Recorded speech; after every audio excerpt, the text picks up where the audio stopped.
There's staff report 17A. Who is taking care of I'll take that, Mayor. that? Okay. Council probably remember back, it's probably been well over a year when we gave you an update on some new technology that would be going in around the city, particularly in the commercial areas. I know there are a lot of concerns expressed by neighborhoods.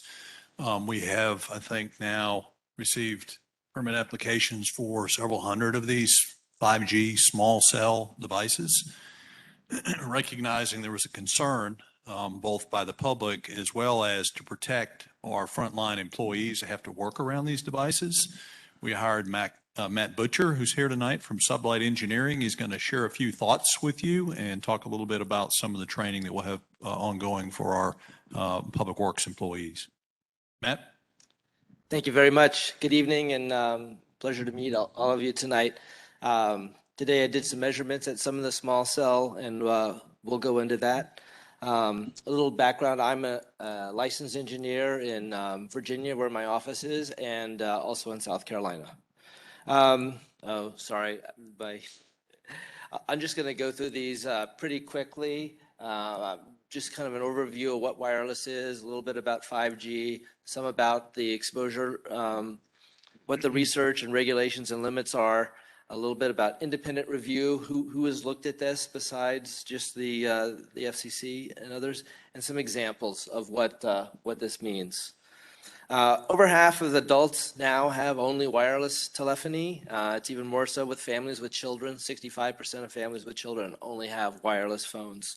Emergency 911 calls, the vast majority are done over wireless telephony. And business, 2019 mobile banking became the most popular access option. So wireless is really kind of everywhere, and it needs some infrastructure to work. So what is it? Wireless is radio signals that travel through space, just like light. Part of the electromagnetic spectrum includes radio waves, microwaves, infrared, ultraviolet, X-rays. And the power, one of the key things is that the power from radio signals diminishes with distance. Every time you double the distance, the amount of power goes down by a factor of 4. It's called the inverse square law from your old physics class, somewhere along the line. The electromagnetic spectrum, again, goes from down in the frequencies that we use for lights and electricity, about 60 hertz, really low in frequency, up through the radio, AM and FM and TV, and those are similar frequencies to what we're using for wireless, up through light. At frequencies above light, the energy, just because of the frequency, becomes what's called non-ionizing. And at that part of the spectrum, we have X-rays and gamma rays, which can cause cumulative effects. The frequencies at light and below have heating effects, kind of immediate effects, but aren't known to cause cumulative effects. There's always a question about 5G. It's the latest, greatest, newest thing. Since the 1980s, we've been going from 1G to 2G to 3G to LTE, which is 4G, and 5G. They've both changed in how the radio waves are used and which frequencies or additional frequencies have been allocated to them. The big concern or question about 5G is in millimeter waves, or these microwaves, very, very high frequencies. Greenville has installations with these frequencies. They're used for going enormous amounts of data to phones or to users in the immediate vicinity. The millimeter waves don't go very far. That's why the nodes have to be small and close together. They also don't penetrate things like leaves or buildings or skin. So generally, the effect of millimeter waves is considered less in actual human exposure conditions. A little bit about signals and exposure. One of the weird things that happens is you get further and further away from a cell site or in an area that isn't well served. The number of bars on your phone goes down, and the amount of power your phone transmits goes up. So the most exposure anybody gets is from the phone next to their head. That's that inverse square law again, that even though it's low power, because it's so close to you, that's generally the most exposure anybody gets. And if you're worried about exposure, kind of the best thing that can happen to you is somebody build a base station right next to you, because then your phone turns its power way down because it doesn't need much to go very far. Go on ahead. There's been research into electromagnetic and biology and human exposure since really the 19th century. In the 20s, they used diathermy, basically to try to heat patients as a treatment. In the 50s, the US Navy observed people being harmed by radar, being very close to very high-powered radar systems, and they started doing extensive research and set limits for exposure. In the 60s, that was set. It's been looked at quite extensively over the past 40, 50 years. Low frequency from power lines as well as radio frequency. Once cellular telephony became popular, it was a big topic. A lot of research has gone into it. The limits that have been well adopted, that are used almost all throughout the world, the FCC limits are very similar to those that are adopted in Europe and in most of the world, are based on partial or whole body heating. So 1 degree temperature rise in a person, or disruption of food motivating learning in animals. In other words, that was the testing that was done, and what's has driven the current exposure limits. They looked at all sorts of research, including cancer and any other effects they can come up with. But these are the ones that set the limits at the lowest level, and that's what the basis is. This is my fancy slide, so go ahead and hit it a couple more times. Congress mandated the FCC to set the exposure limits under the National Environmental Protection Act. They take input from EPA, OSHA, NIH, and FDA. They're very similar to the ICNIRP limits that are mostly used in Europe and the current ones recommended by the IEEE. There's been some small changes in those exposure limits, but the FCCs are substantially the same. And the World Health Organization has looked at this many, many times and is actually working at setting their own set of limits, which is going to be very similar to the other ones. The exposure limits are 2 different levels. There's an amount of exposure that was determined to cause harm, and they set a safety factor of 10, and that's for workers.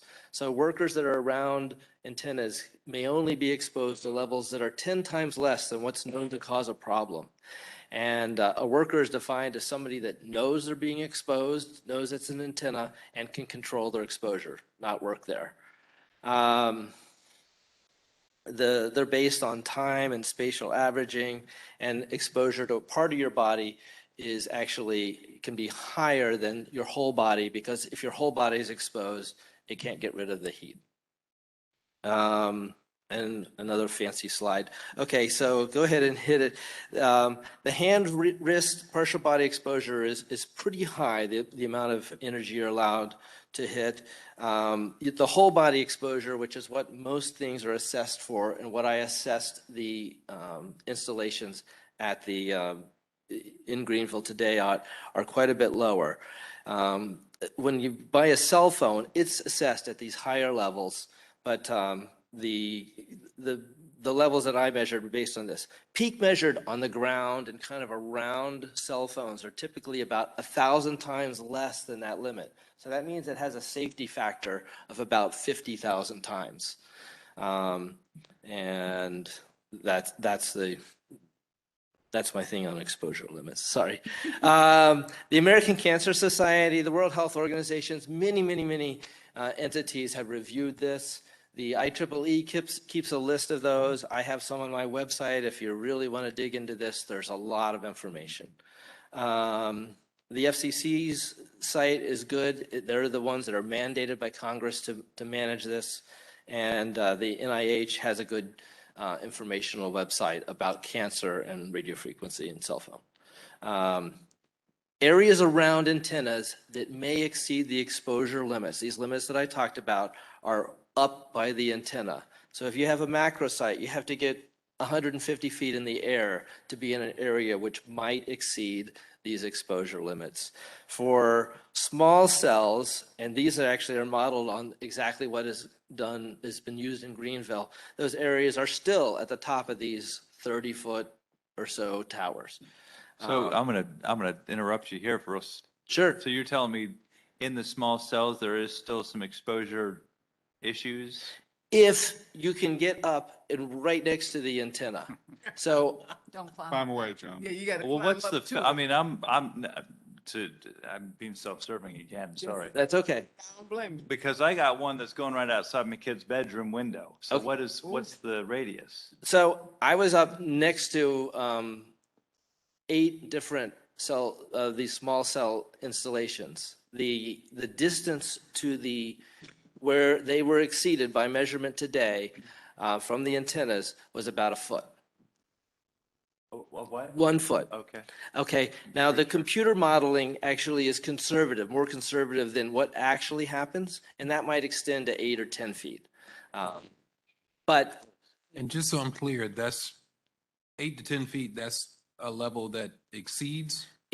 within 8 or 10 feet of the antenna, it may exceed.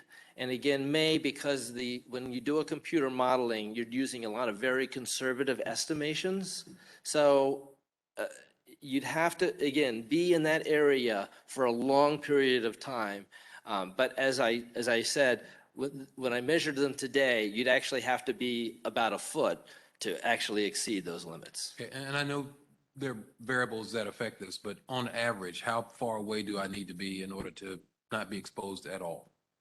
Well, you could go to Antarctica. I mean, there's RF everywhere. We've been living with, You're at higher risk because you're tall. That's what I'm Right. thinking. That's what I'm worried about. Russell, you're okay. Okay, you need a That helmet. doesn't explain a lot, though. No, you need a helmet. I mean, Short we've people, had- nothing to worry about. we've had AM broadcast in this country for 100 years now. So a radio tower that's built on the side of town and people have built houses around it for 100 years now. And people have been living next to these, again, slightly different frequency, but same radio exposure. There's not been any sort of long-term effect that's determined by that or that's been shown by that. The same thing with the frequencies being used by the cellular industry. There's not been any consensus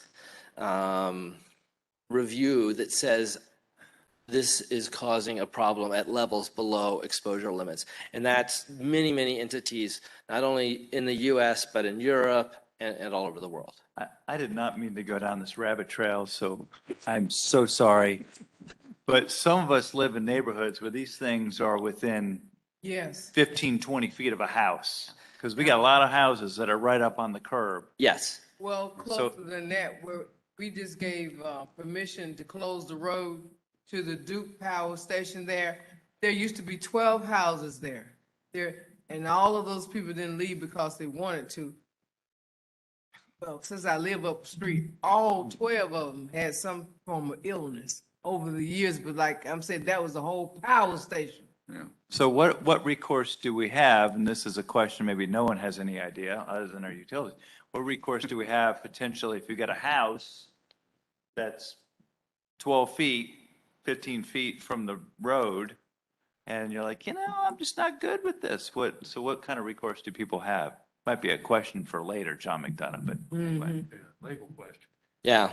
I The mean, research we would be got with the A FCC. year ago, and we Yeah. were concerned I about know. 5G. I'm And sorry. it's more, Yeah. what are we doing to make sure that, because it's the FCC governs this, what are we doing to make sure that they are in safe. compliance? Yes. And this is your verification. Exactly. So I kind of spot checked a number of installations today. I most often work for the wireless operators. They ask me to make sure that they are within compliance because they're mandated by their federal communications license to ensure that they are in compliance. So it's very, I mean, all of the wireless operators do this to different levels of complexity, but they do look at that, especially with these small cells when they're in relatively close proximity. And I spend most of my time reviewing installations like that to make sure that they are not exceeding, they don't have a way that they could exceed exposure limits in adjacent properties. Sure. Again, this is the 8 nodes that I went through, and I'm just going to rapid fire just drop through. These are just results kind of on the first one in front of City Hall. I measured on the ground with one instrument, which is a very coarse instrument. It indicated 0.6% of the general public exposure limit. My more sensitive instrument, which really can provide good data down there, indicated 0.1% or less of the general public exposure limit. Within 20 centimeters, about 8 inches of the antenna, that's kind of a magic number in RF exposure. It only measured 17% of the occupational, which is less than the general public exposure limit. Again, and that's right next to the antenna. And if you look at this graph along the bottom, actually the 17% is on the left side. The times that it measured 17% were these huge spikes. The vast majority of the time, even 20 centimeters from the antenna, it was way below the exposure limit. And that's the nature of the way it works. When somebody wants to download a file on their cell phone, it bumps up the power as it's transmitting that, and then it goes back down. And then we'll just drop again, this is just data that I collected today. This second node was off the air. Go ahead. The third node had a maximum of 50%. Again, this is only 20 centimeters from the antenna, so a worker could be there all day without any issue at that level. Next slide. The next one actually was 5 times the occupational limit, right there next to the antenna. In this case, a worker shouldn't be there, and they shouldn't be there. If you remember back to where I modeled it, that was the area that measuring there is predicted to exceed the exposure limit. It does. It's all good. At the light that's just below it, the maximum exposure there was 0.5%. So a worker could be there without any issue all day. The next one, again, similar, twice the exposure limit right next to the antenna, but down at the bottom of the antenna, the max is 1% of the exposure limit. Again, almost 100 times below. The next one, again, twice the exposure limit right at it, down below 0.3%. And again, a little over the limit and 0.1% down right below the antenna. And the last one was a much smaller, the radios in it were smaller than the other ones. The max was 37% of the occupational limit. So relatively low. Last slide, the RF exposure levels change substantially over time. The limits are averaged. So these peak levels are really conservative. Levels below the top of the antenna are very low, and ground levels are very, very low, on the order of 1,000 times below the limits. So I hope I haven't bored you too much, and if you have any questions, I'd be happy to try to answer them.